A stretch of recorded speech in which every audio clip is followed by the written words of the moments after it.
Pregnancy plan చేసుకుంటుంటే ovulation apps use చేస్తున్నారా? So దీని గురించి మనం విందాం.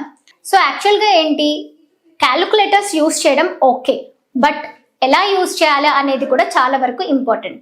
సో మీకు ఒకవేళ అట్లాంటి ఓవ్యులేషన్ యాప్స్ యూస్ చేస్తే అది పర్టికులర్ టైంలలోనే వైఫ్ అండ్ హస్బెండ్ కలవండి అని చెప్తుంది అన్నమాట.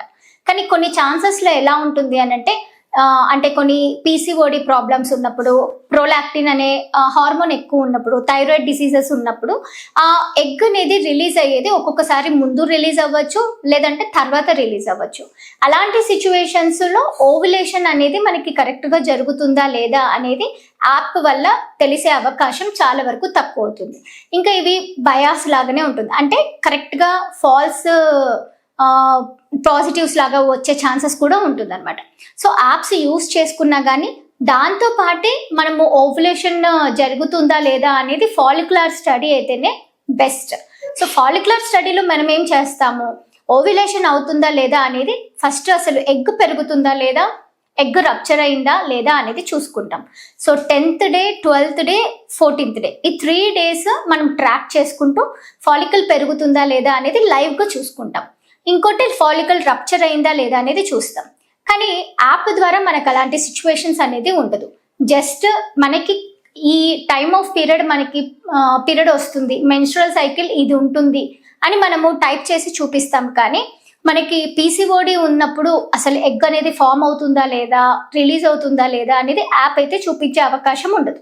సో దీనివల్ల ఎంతవరకు మనం నమ్మి ప్రెగ్నెన్సీ వస్తుంది అని మనం చూసుకునే దానికంటే కూడా ఓవ్యులేషన్ ట్రాకింగ్ అనేది, అంటే ఫాలిక్యులర్ స్టడీ ద్వారా ఎగ్ ఫామ్ అవుతుందా, రిలీజ్ అవుతుందా లేదా అనేది ఎక్కువ ఇంపార్టెంట్ అనమాట. ప్రతి ఆడవాళ్ళల్లో పుట్టినప్పుడే కొన్ని ఫాలికల్స్ అనేది ఫామ్ అయ్యి వస్తాయి అనమాట. పెద్ద మనిషి అయిన తర్వాత ఆ ఫాలికల్స్ అనేది పెరుగుకుంటూ దాని నంబర్లు ఒక్కొక్క నెలకి ఒక్కొక్క ఫాలికల్ అనేది పెద్దగా ఫామ్ అయిపోయి రిలీజ్ అవుతూ ఉంటుంది. సో అలా సంవత్సరం దాటుతూ ఉన్నప్పుడు మనకి కొన్ని ఎగ్స్ అనేది పోతూ ఉంటాయి అన్నమాట. సో ఈ దాంట్లో ఏంటి, ప్రతి నెల ఒక 2-3 ఫాలికల్స్ పెరిగితే దాంట్లో బేబీనిచ్చే ఫాలికల్ అనేది చాలా ఇంపార్టెంట్. ఆ ఫాలికల్ మనకి స్కాన్ ద్వారా తెలుస్తుంది అది పెరిగిందా లేదా అనేది. సో ఆ నంబర్ మనం దాని ప్రకారంగా చూసుకుంటూ బ్లడ్ టెస్ట్, AMH చెక్ చేసుకొని అసలు ఫాలికల్స్ అనేది ఉన్నాయా, రిజర్వ్ అనేది ఉందా లేదా అనేది మనం తెలుసుకుంటాం. సో ఈ ఫాలికల్లో ఏంటి అంటే ఒక బేబీనిచ్చే ఎగ్ అనేది లోపల ఒకటి ఉంటుంది. ఆ ఎగ్కి మనము స్పర్మ్ని ఇంజెక్ట్ చేశాక IVFలో, లేకపోతే న్యాచురల్గా ప్రెగ్నెన్సీ ఫామ్ అయ్యేటప్పుడు ఎగ్కి పోయి స్పర్మ్ని ఇంజెక్ట్ అయ్యి లోపలికి వెళ్ళి ఒక ఎంబ్రియో లాగా ఫామ్ అవుతుంది. సో ఇలాంటి ఎగ్స్ అనేది మనకి లేకపోతే ఏమవుతుంది అంటే, బేబీనిచ్చే ఎగ్స్ అనేది లేకపోతే ప్రెగ్నెన్సీ వచ్చే అవకాశం అనేది చాలా వరకు తక్కువ ఉంటుంది. సో కౌంట్ అనేది కూడా చాలా వరకు ఇంపార్టెంట్. ఆ కౌంట్లో కూడా క్వాలిటీ కూడా చాలా ఇంపార్టెంట్. సో మనకి మామూలుగా న్యాచురల్ ప్రెగ్నెన్సీ, స్పాంటేనియస్గా ప్రెగ్నెన్సీలు రావాలన్నా, న్యాచురల్గా ప్రెగ్నెన్సీ రావాలన్నా, IUI అయినా IVF అయినా ఫాలికల్స్ అనేవి ఎన్ని పెరుగుతున్నాయి, దాంట్లో ఎగ్స్ ఉన్నాయా లేదా అనేది ప్రెగ్నెన్సీ కన్ఫర్మ్ అయినాక మనకి తెలుస్తుంది. అదేంటి, సింగిల్ ప్రెగ్నెన్సీ ఉందా లేదా అనేది తెలుస్తుంది. సో ఇది స్పాంటేనియస్గా న్యాచురల్గా ట్రై చేసేటప్పుడు.